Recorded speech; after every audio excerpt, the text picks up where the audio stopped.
Depuis le haut Moyen Âge, les communautés rurales des régions méditerranéennes sont parvenues à domestiquer la ressource en eau et ses multiples facettes en créant des systèmes de canaux et de grands ouvrages hydrauliques.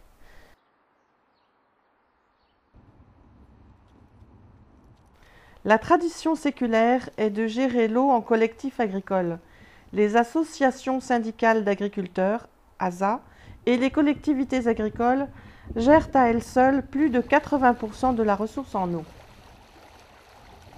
Cette collectivisation de la gestion de l'eau assure depuis toujours une utilisation rationnelle, partagée et juste de l'eau sur les territoires.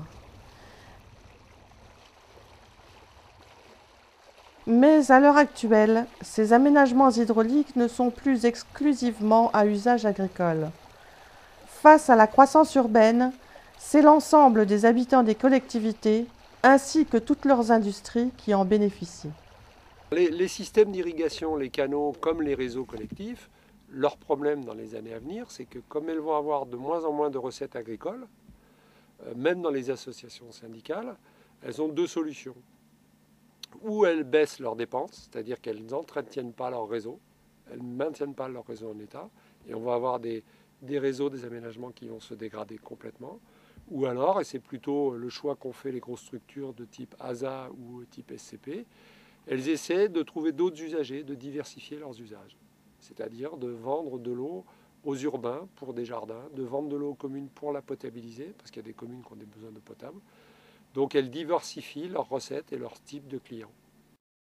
La complexification et le renforcement de la demande en eau, propice aux conflits d'intérêts entre utilisateurs, entraînent inévitablement de nouveaux modes de gestion de la ressource qui ne manquent pas d'inquiéter les agriculteurs. Elles auront une agriculture qui va être de plus en plus minoritaire et d'autres usagers qui vont être majoritaires, avec qui il va falloir partager aussi les règles de gouvernance et le pouvoir à l'intérieur des structures. Ça, c'est bien en marche. Mais c'est la seule solution pour que ces structures-là puissent garder des réseaux en état de fonctionnement, quoi. Et elles ont commencé à le faire. À ces nouvelles contraintes viennent s'ajouter celles issues du droit communautaire de l'environnement. La directive cadre eau européenne du 23 octobre 2000, transposée en droit français en 2004, impose le bon état de l'eau à l'horizon 2015. Elle fixe en effet des objectifs ambitieux pour la préservation et la restauration de l'état des eaux superficielles et des eaux souterraines.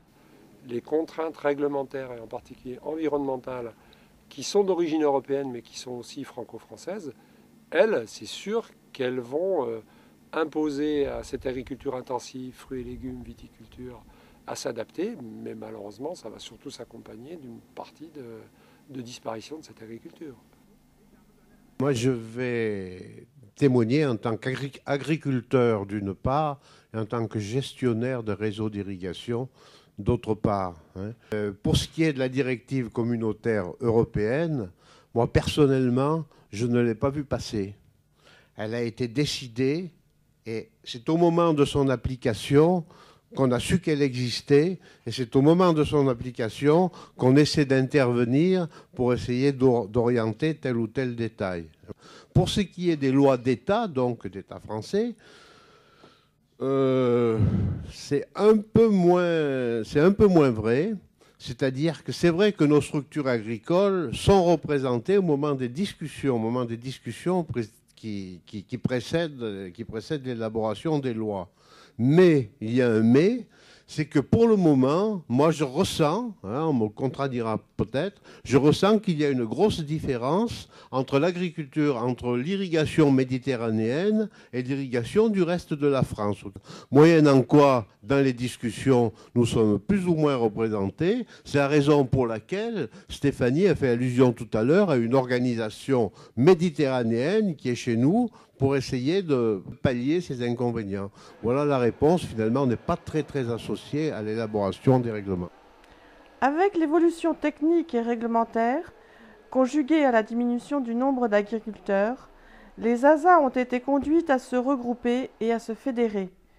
Elles ont eu ainsi les moyens financiers pour mettre en place des services techniques, juridiques et administratifs communs.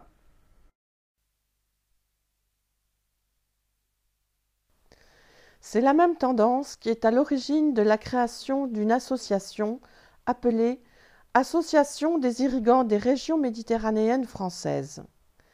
Cette association regroupe aux côtés des ASA les 2 sociétés d'aménagement régional et les chambres d'agriculture des régions PACA et Languedoc-Roussillon.